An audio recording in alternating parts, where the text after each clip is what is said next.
I'm Lauren Robel. I'm the Executive Vice President for Indiana University, and I'm also the Provost of Indiana University's Bloomington campus. And I want to thank every one of you so much for joining us here today to launch the Indiana University Center for Rural Engagement. I so appreciate all of the friends from our region who've taken time this afternoon to learn about this initiative. I also want to thank Larry Ortner from Representative Bouchon's office, Jason Cockrell from Representative Hollingsworth's office, Hal Turner from Senator Young's office, and Melanie Davis, Tony Gobin, and Kent Yeager from Senator Donnelly's office for being here with us today. Your support and interest in this initiative is just so deeply appreciated. Thank you. And finally, I want to thank and welcome all of the Indiana University faculty and staff I see present in the room.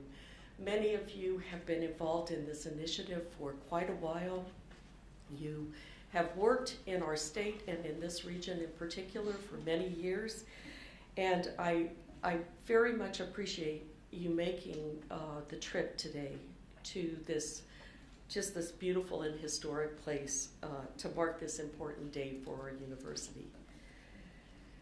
Well, I was looking yesterday trying to think through the chronology, and it was really 2 years ago to the day when state and regional leaders and government officials and other stakeholders gathered at Westgate Academy at Crane to learn about a new set of initiatives to promote economic and community prosperity in this region of the state. I remember it was a day of immense excitement and promise for everyone who was there. The Lilly Endowment had recently awarded 3 grants totaling $42 million to support regional development in our part of Indiana. Now, most of the attention that day was quite rightly focused on the Regional Opportunity Initiative and the Applied Research Institute, the organizations that were created from the major part of that extraordinary grant. But the endowment had also provided a planning grant to Indiana University in Bloomington. And with that grant came a challenge. How might the university, one of the state's most important assets, the region's largest employer, work even more closely with rural Indiana and its regional cities?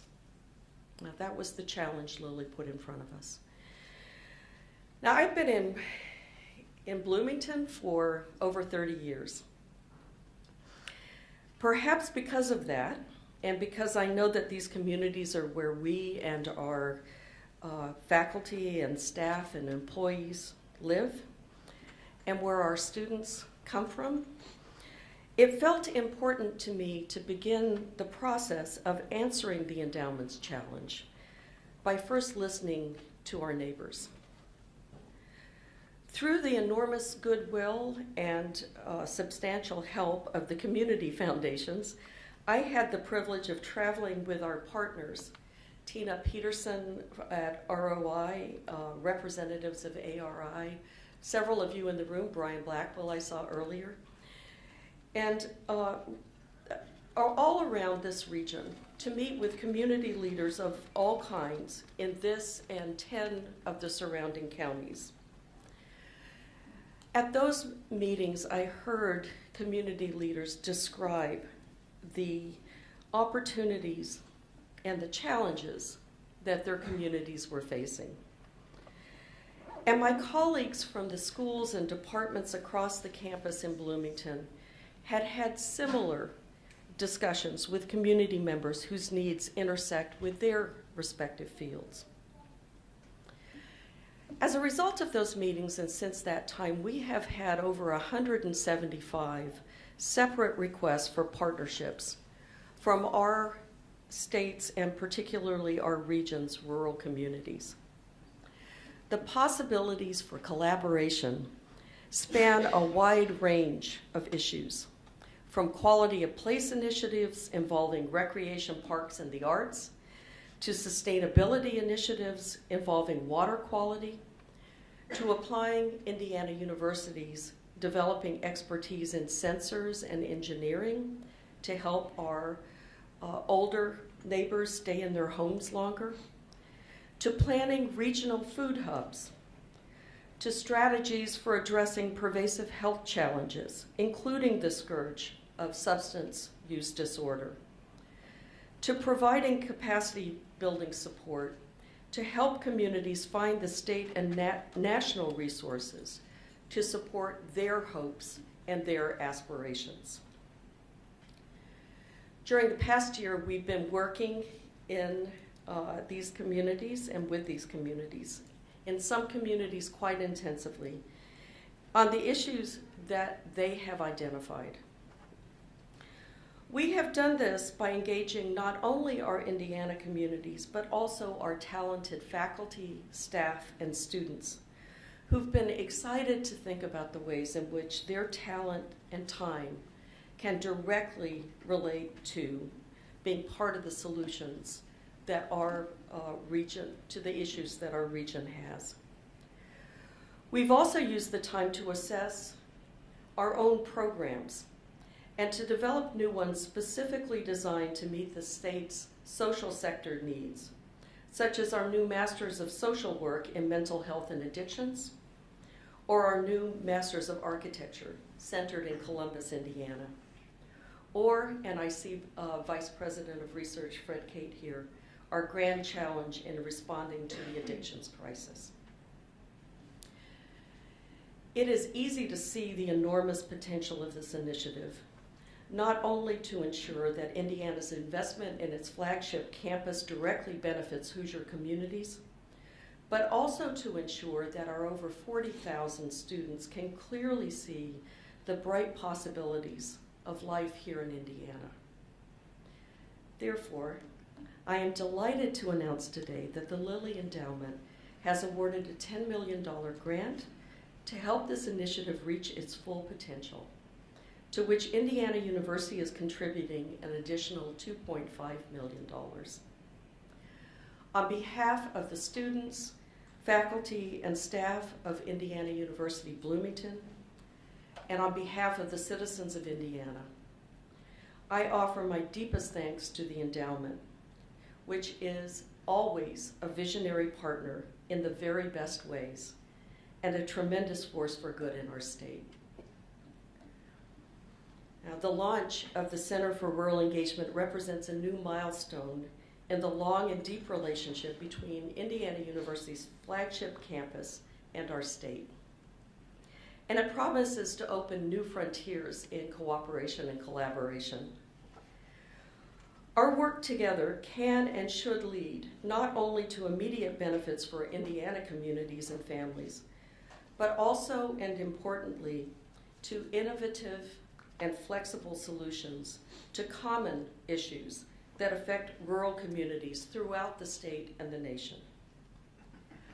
This work has been energizing and deeply rewarding for our IU community and has already led to many important partnerships and some wonderful results with regional cities and rural communities in our state.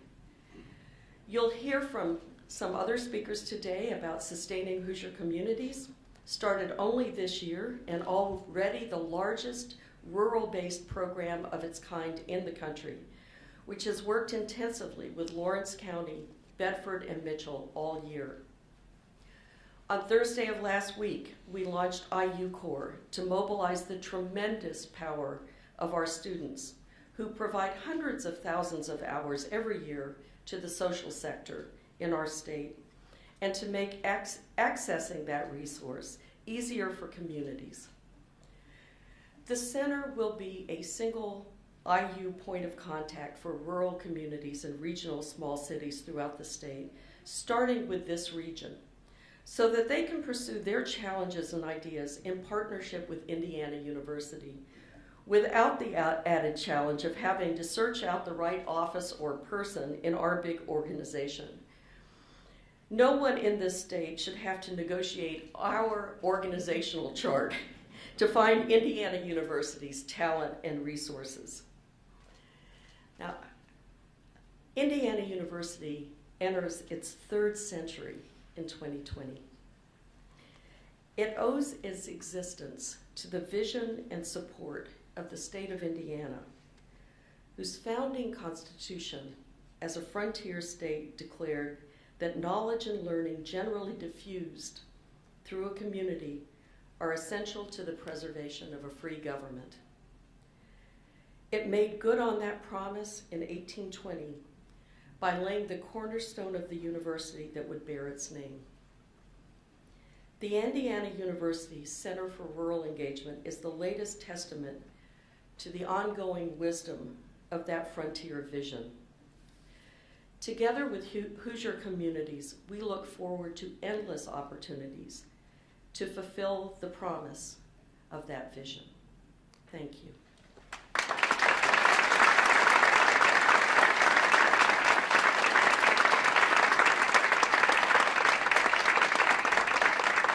Well, I'm very pleased at this point to be able to introduce some people who've been instrumental in getting us here today. And I'll start with Becky Skillman. And Becky Skillman is known to everyone in this room for her magnificent service to our state. As Lieutenant Governor and in the Indiana Senate, and as chair of Radius, Indiana, where she is one of the state's leading proponents of economic development. I would like to take this opportunity to really thank Becky for her stalwart support, for her advice, throughout the entire time we were developing this initiative. It would not have been what it is today without her help and guidance. Please join me in welcoming Becky Skillman.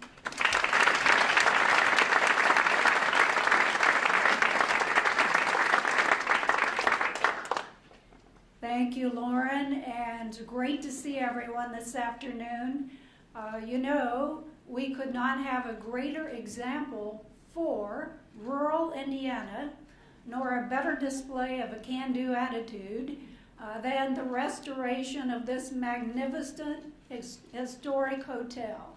There's just inspiration all around us, and I applaud Indiana University for holding the announcement here today. I am one of the original members of the Southwest Central Indiana Planning Group, now morphed into the Regional Opportunities Initiative, and we have waited for this day for quite some time. The planning group worked to obtain the dollars to plan for such a center for rural engagement at IU, and then in turn the university made the case to the endowment for the actual establishment of the center and funds for the resources necessary. And of course, as Lauren has said, that's what we celebrate here today. And quite frankly, rural development has been my lifetime passion.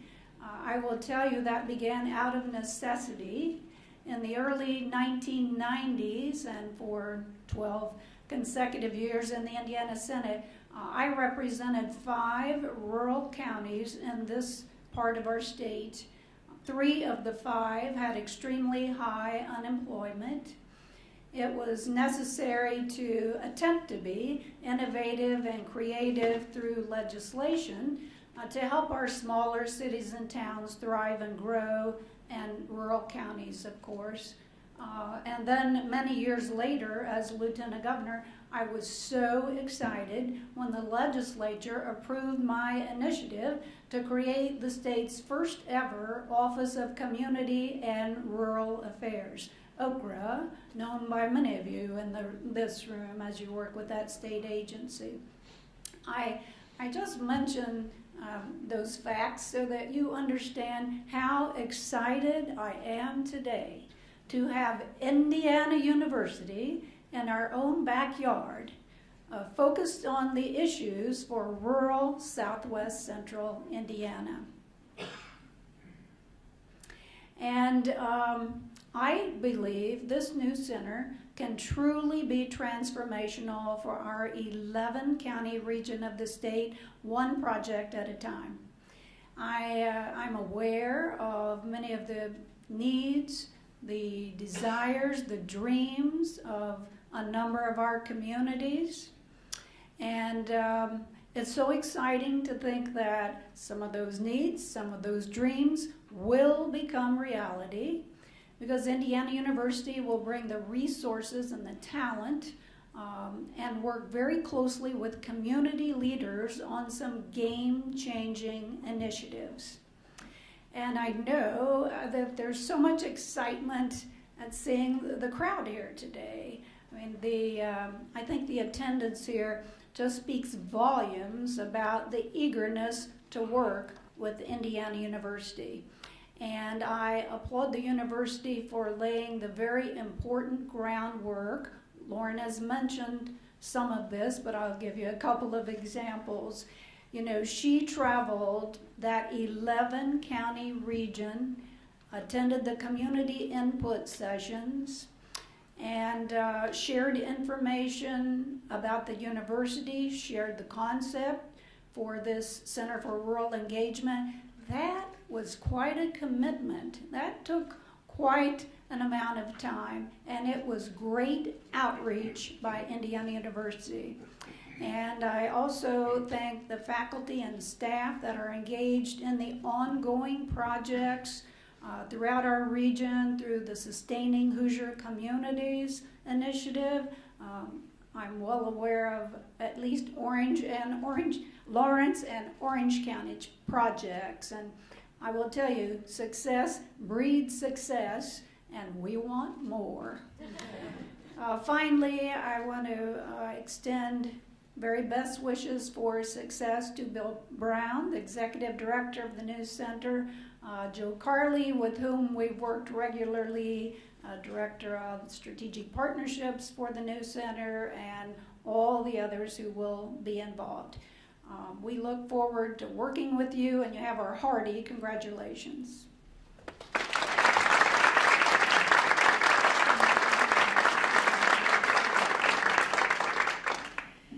Well, thank you so much, Becky. We wouldn't be here without you, that's for sure.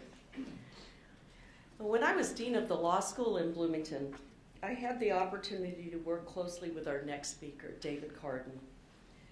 David's a native Hoosier, and he's an Indiana University graduate who has served the university as a wise advisor for many years. David also served the country as the first resident ambassador to the Association of Southeast Asian Nations, or ASEAN.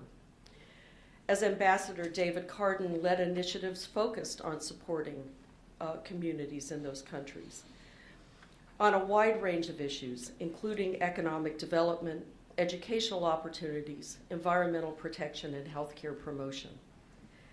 He's been a talented lawyer with the law firm Jones Day in Chicago, New York, and Singapore. And I'm absolutely delighted that David has agreed to serve as the first chair of the Center's advisory board. Please join me in welcoming Ambassador Carden.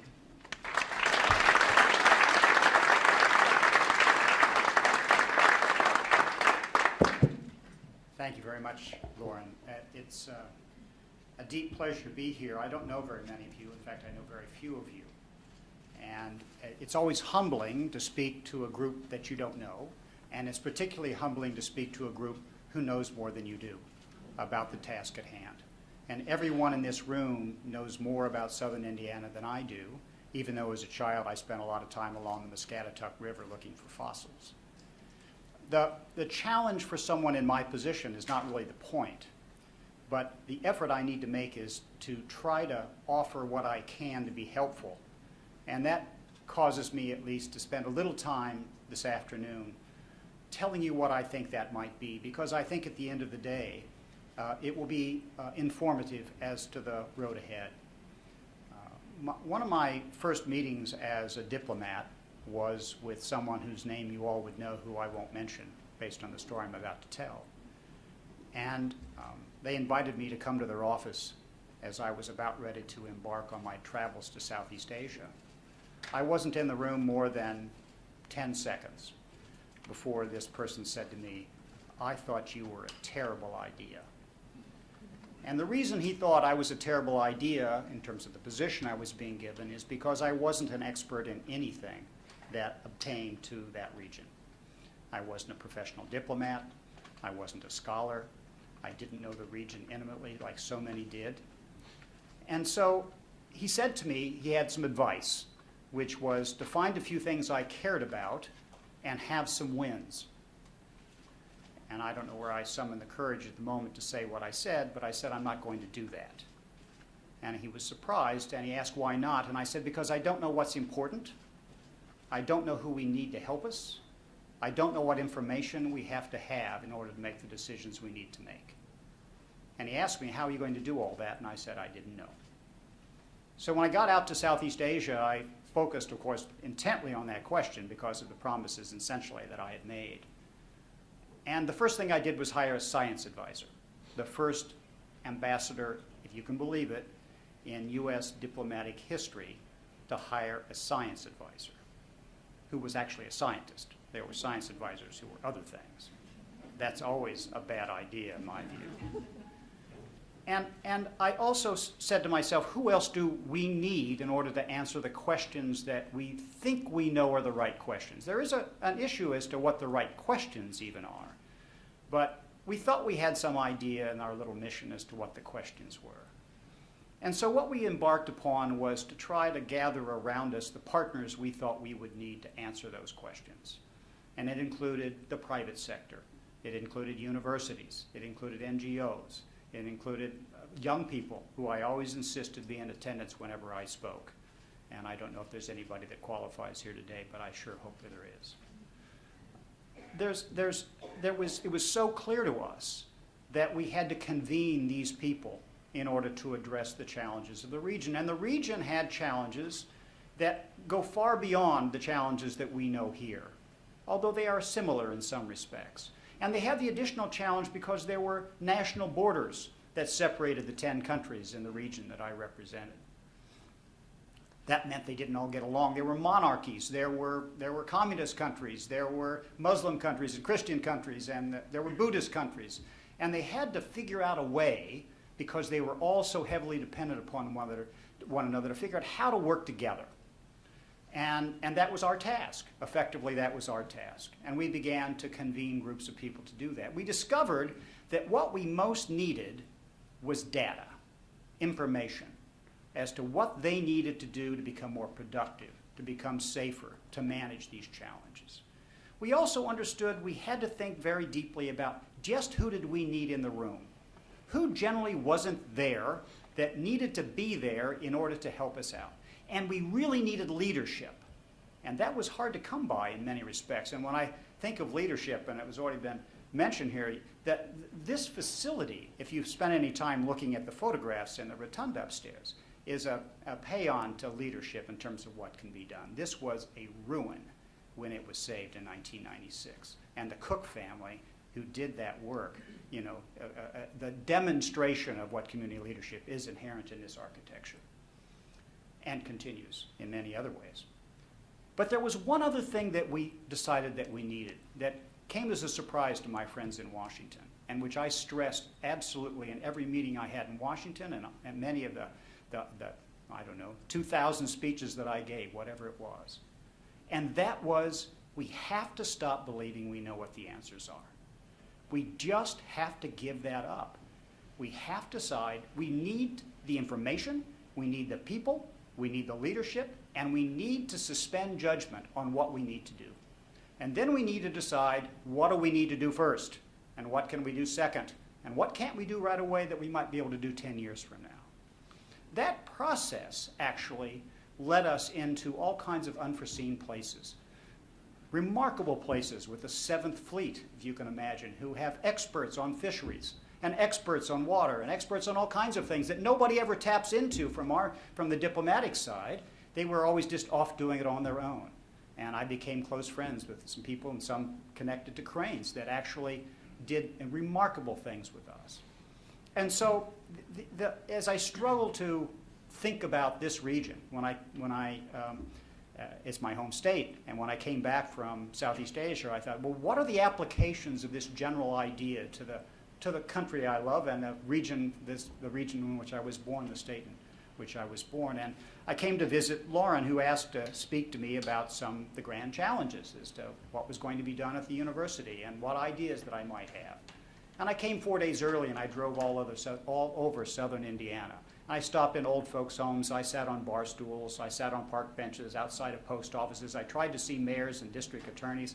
I spent 4 days asking people what was going on in their town and what did they think could be done and what did they think needed to be done first. And it's actually quite hard to talk about that in many respects without getting a little emotional, because there was nothing but a lot of deep trouble.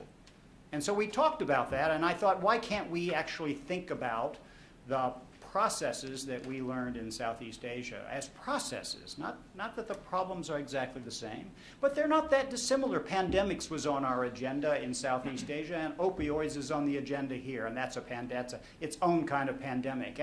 And climate departure was on our agenda in Southeast Asia, and it's clearly on the agenda here. And human migration, which is actually an urbanization process, is on our agenda. And it goes on and on. Economic development was on our agenda. The agenda we had was the largest in the State Department by far. I had the second largest travel budget in the American State Department. And so we began to talk about what we might do and how we might actually think about convening the people that actually could do the hard work that might be doable. And it's my pleasure to actually have seen this all through most of this time period, as Lauren has had, talking about leadership in terms of the leadership shown to get us to this point, and giving Bill the opportunity to lead this forward, and with his deep experience both as being born in the region but also at the university, and the wonderful staff that's already been assembled. So I'm quite excited to try to spend some time here being as helpful as I possibly can be and sharing what maybe some of the few lessons that I learned and helping some of the convenings that we need. I arrived in Indianapolis this morning and drove down, and when I did, I stopped at the family cemetery, which is in Martinsville. It's at the Centennial Church. Cemetery was built in 1861. I don't think that was an accident because of what was happening in our country in 1861. Suddenly there was a lot more need for burying young people. And it got me thinking as I sat there, and we used to picnic there. We picnicked among the gravestones. I don't remember too much about it. I have some very dim images of it. My brother and I were talking about it this morning.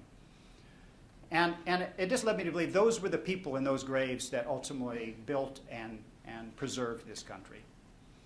And my parents' generation and my grandparents that came after that, they took it to a next place.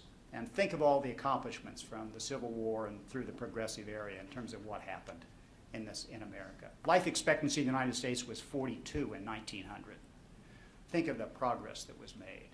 And then the next generation carried it forward, and now we're finally in my generation, and I've done what little I can do to try to do that. And it's my privilege in some respects to try to look forward as best I can, and that's why I always like young people around to say it's your country, and we need to work together to try to make it the country that all those people spend so much time and blood and treasure making.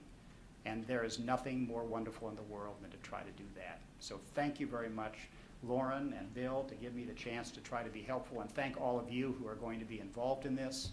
And you can rest assured I will spare no effort nor energy to try to do my part. Thank you.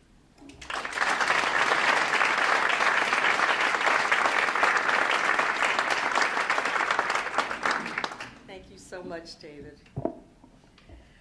Well, our final speaker today is Bill Brown, who until last week served as University Director of Sustainability, and brilliantly, creatively, and wonderfully. I am very pleased to introduce him today as the inaugural Executive Director of the Center for Rural Engagement. Bill was the leader of the Sustaining Hoosier Communities initiatives that laid important groundwork for this center. He has served in our state in a variety of roles, and he's taught in the School of Public and Environmental Affairs for some years. We're absolutely thrilled to have him at the helm of our new center. Please join me in welcoming Bill Brown.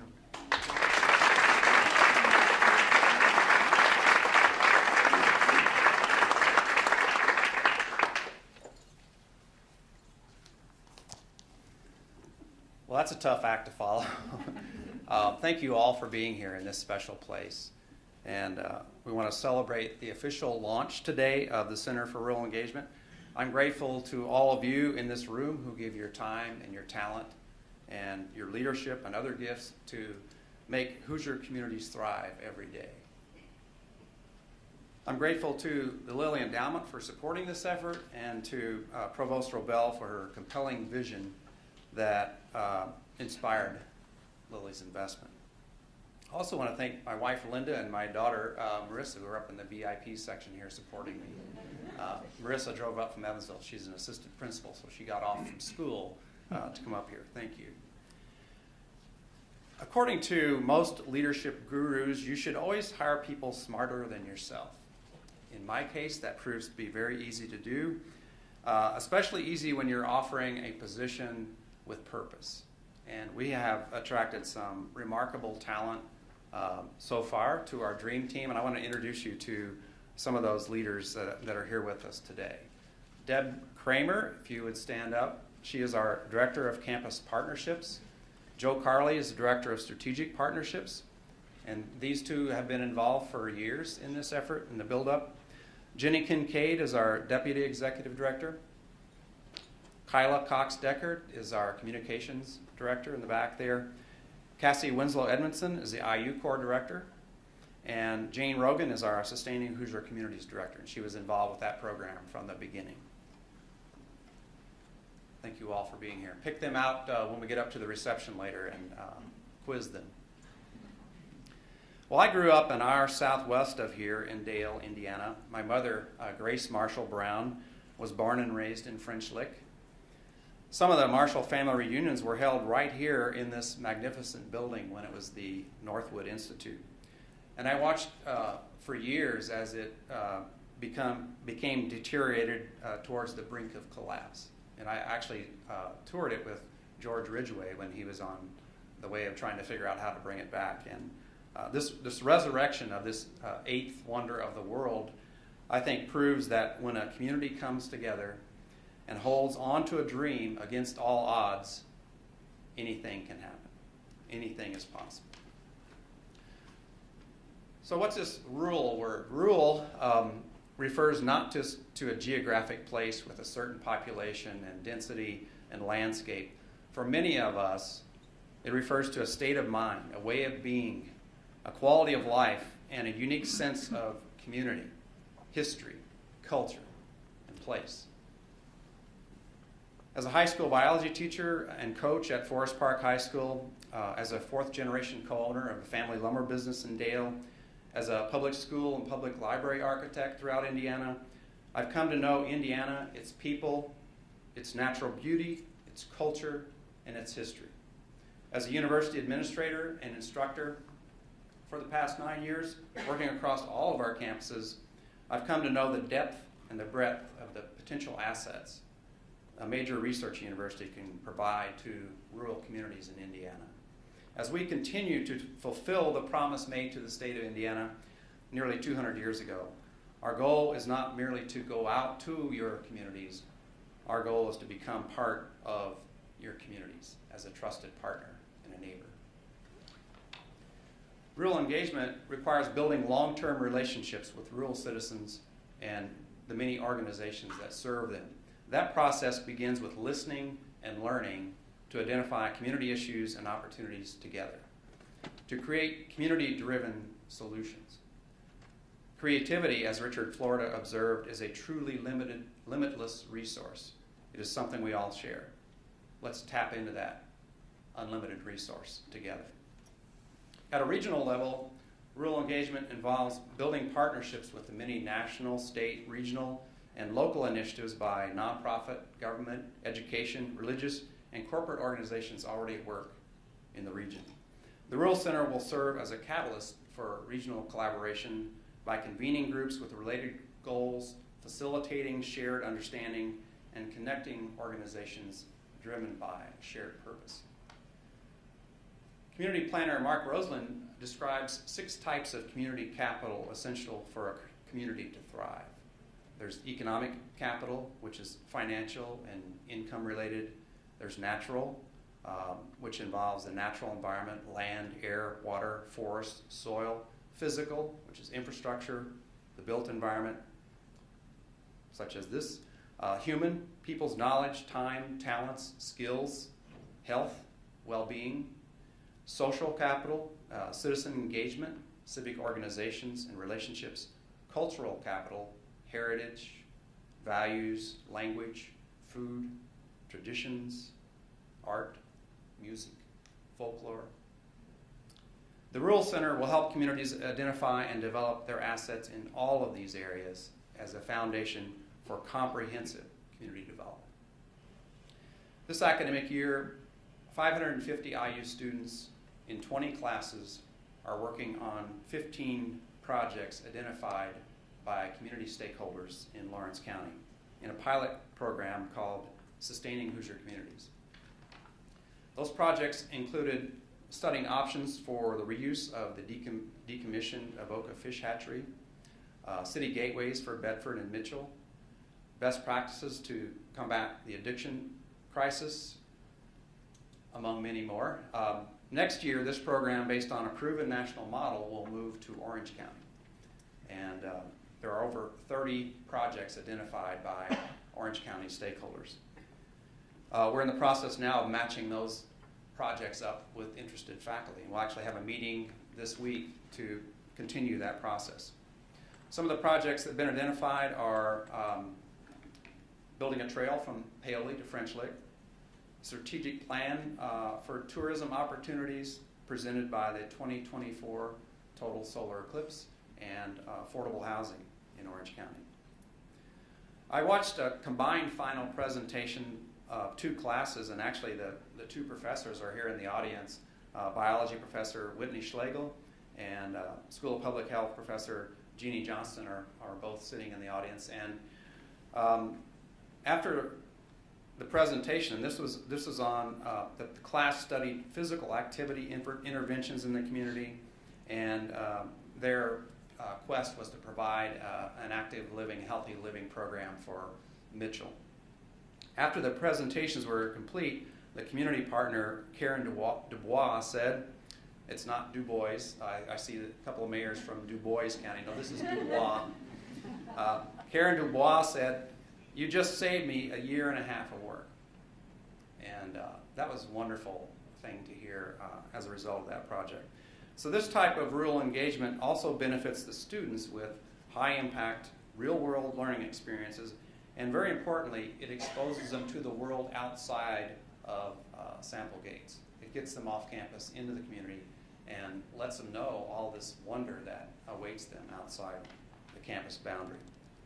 Although the new IU Core will reach around the globe, it is associated with the Center for Rural Engagement, which I think provides an incredible new portal for this region to connect to student service learners, interns, and volunteers. And that is going to be very energizing, I believe. Student engagement, though, is just one of the many types of engagement the center will offer. We've already convened 3 focus area working groups to consider innovative applied research, training, technology, capacity building, facilitation, data analysis, resource mapping, and many other forms of community interaction. These groups are collaborating across boundaries, driven by purpose of improving Hoosier lives and communities. Some of the challenges and opportunities rural communities face are transactional and technical, and they can be addressed relatively quickly. Others are wickedly complex and will require a comprehensive effort by many determined people working together over the long haul. The Rural Center is eager to strengthen existing collaborations that we have with our partners and forge new partnerships with other local, regional, state, and national organizations, including our colleagues at other colleges and universities. There is no shortage of work to do, and none of us will be as effective as all of us together. So, to conclude, the IU Center for Rural Engagement will partner with Hoosier communities and the many organizations that serve them to create scalable and replicable solutions to complex challenges common to rural communities everywhere. This is an open system driven by purpose. Everyone is invited to be engaged. When we all share a dream of thriving rural Hoosier communities, anything is possible. Thank you.